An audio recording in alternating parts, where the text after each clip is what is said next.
Hello guys and gals, welcome back to another Haunted Gaming. Today I'm going to be talking about Pokemon Strangled Red, a much requested creepypasta. And before we begin, I have heard each and every single request, and I will be getting to them. The Halo ones, the Pokemon ones, the Super Smash Bros. Brawl ones, everyone. Every single one of them. So that being said, let's just dive right into Pokemon Strangled Red and see what this creepypasta has to offer. This creepypasta starts out with someone who I'll be calling Player, as there is no name given. Player begins to tell the readers about his or her interest in hacked video games. Basically, the player encountered a Pokemon cartridge in his or her neighbor's trash can. Why would they be looking through the trash can in the first place? I don't know. It's a fetish. I don't know. Immediately noticing the game, the player asked the garbage collectors when they arrived if they could actually have the game. The garbage collectors, who didn't give two shits, decided to just let the player keep the cartridge. Obviously, it being thrown away and all. The player asked his or her neighbor if it was okay. The neighbors were confused, as if they'd never seen the game in their life. They simply just gave the game away. The player went back into his or her home, and commenced to play the game. The cartridge, however, appeared to just be a standard Pokemon Red game, aesthetically. The player, who was curious to see the difference in the Red version of the game, they want to see the differences because, they played the Blue version as a kid. So that's why. The minor differences, I guess. Upon starting the game, the player noticed the game was hacked. When the title screen came up showing the title to be Pokemon Strangled Red version, the player was just disappointed because A, it had no monetary value, and B, they truly wanted to play the actual Pokemon Red. Curious about the name, however, Strangled Red, the player commenced to play the hacked game. The game already had one problem. Unlike the normal games, the Pokemon scroll by on the title screen, but in this version, they don't. The player, regardless, hit start and noticed a save file. The player attempting to open the save file, they basically got a message that said no. The player couldn't open the save file, the game just said no. Weird, but okay. The player tried 4 times and then just went on to make a new game. So, upon hitting the new game button, the screen cut to black, and when the screen came back, the player was in, the bedroom in the beginning, and this time there were 2 beds, 2 TVs, and 1 computer. All without the intro with Professor Oak in the beginning, talking about the world of Pokemon. So the player opened the trainer menu to see the name, as the game didn't ask him a name. The player's name in the game was Steven, which the player also states was not his or her real-life name. Rather a name the game automatically gave to the player. Basically, I'll be using Steven to reference the in-game character. So, just telling you that right now. The player then checked the Pokemon menu and noticed a single Charmander that was level 5, and it was nicknamed Miki, M-I-K-I. The Charmander had nothing wrong. It didn't look weird, it was a regular starter Charmander, with the basic moves too. The player then went downstairs in the game and was immediately greeted with a trainer named Mike, and was asked, "Are you ready yet?" And Steven responded, "Yeah."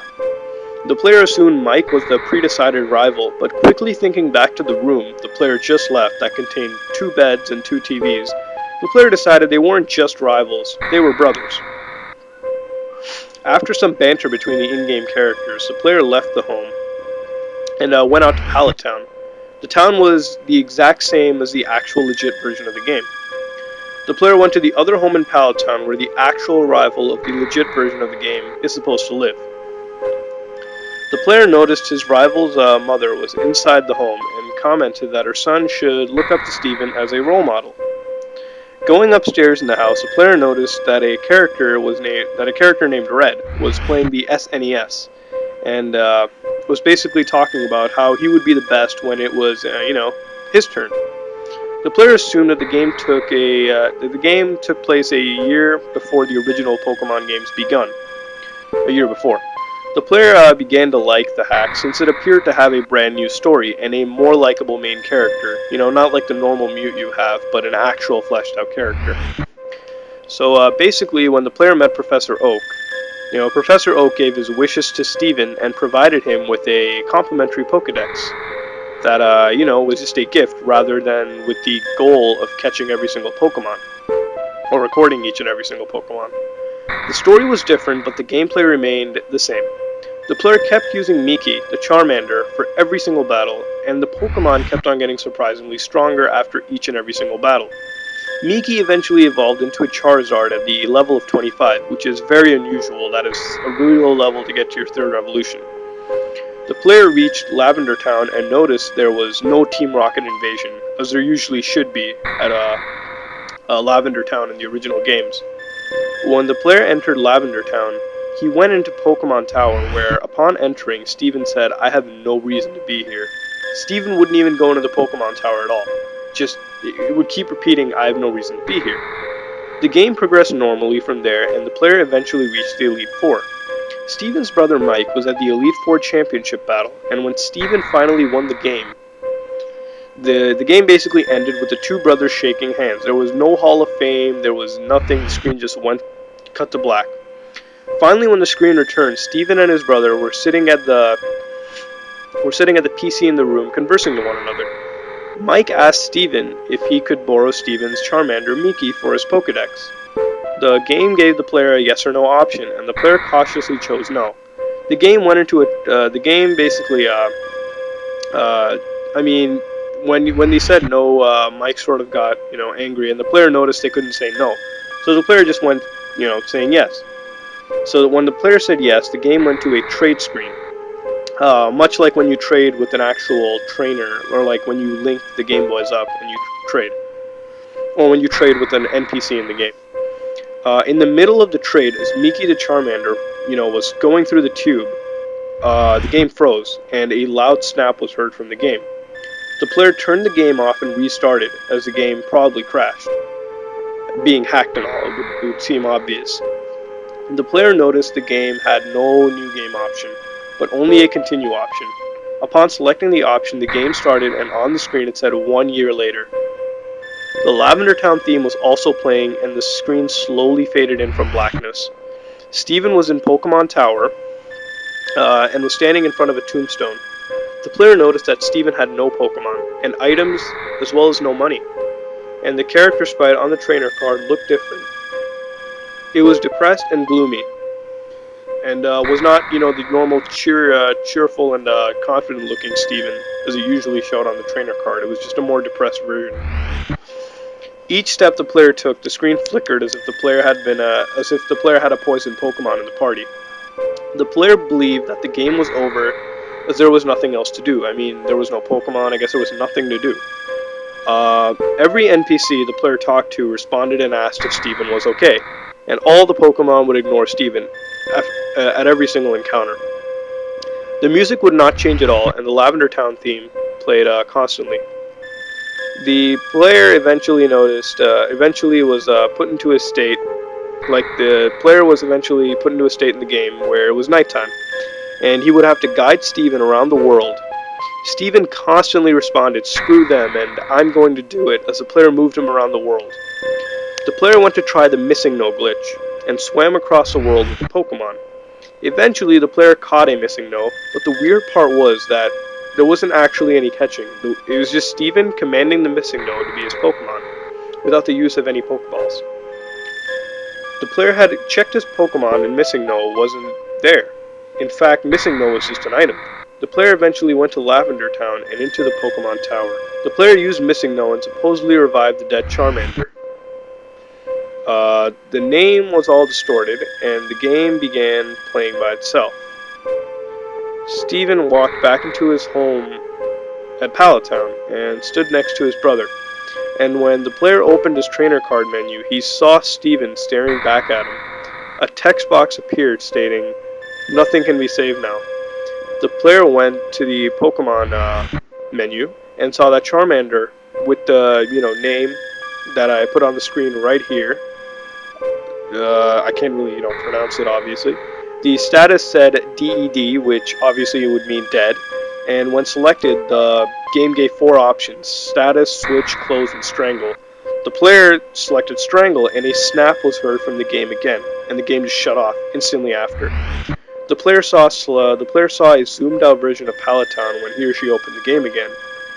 And the game became completely static. The screen went all staticky. There was no music. Then the game went back to the title screen, and when the player attempted to continue a save file, the game simply responded no, as it originally did when the player first popped in the cartridge. Wow, that was a long creepypasta, but man was it good. I love this a lot because of how realistic it is. This creepypasta doesn't use gore whatsoever, which is what I like. I don't hate the inclusion of gore, only when it adds to the creepiness and realism of the story. What I liked about this was the fact that all of the phenomenon that happened in the game, no matter how obscure it might have sounded, could have all have been true. Now, I don't claim to be a ROM hacking expert. I do program, but I don't really have any knowledge when it comes to hacking ROMs. Mostly because I've never actually hacked a ROM. But, I do know that there are many hacking communities and tutorials that exist on the internet with the sole purpose of hacking and teaching individuals on how to hack Pokemon ROMs. And these hacks can be almost, anything in the game. You can hack almost anything. They can be map hacks, character sprite hacks, as well as, dialogue, and you can even make your own scripted events. So with the proper time and effort, even you guys and gals can make your own Pokemon Strangled Red, Creepy Black, and Lost Silver. I do, however, have some skepticism to the story as well. One major concern I have is that there is almost no evidence or proof of the game's existence. I couldn't find a ROM or anything or gameplay of any kind to show you. Should I be surprised? Absolutely not. I know most of these are fake, and there are only a handful that show gameplay, and most of the time it's usually faked or as a result of cheats. But then again, these creepypastas are, again, mostly intended for the purpose of entertainment. If I sat down here trying to myth-bust everything all the time, it'd sound pretty stupid. Then again, it is just an entertainment value. But I sort of wish they were real.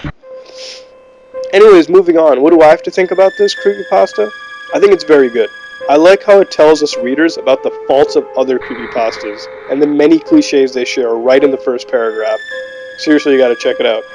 The main thing I love about this is the realism and thought put into the hacked game, and focusing on it and only it, rather than adding stupid gory slasher elements like, oh my god, the Pikachu or like the Charmander came out and like burned my fucking face off or some shit.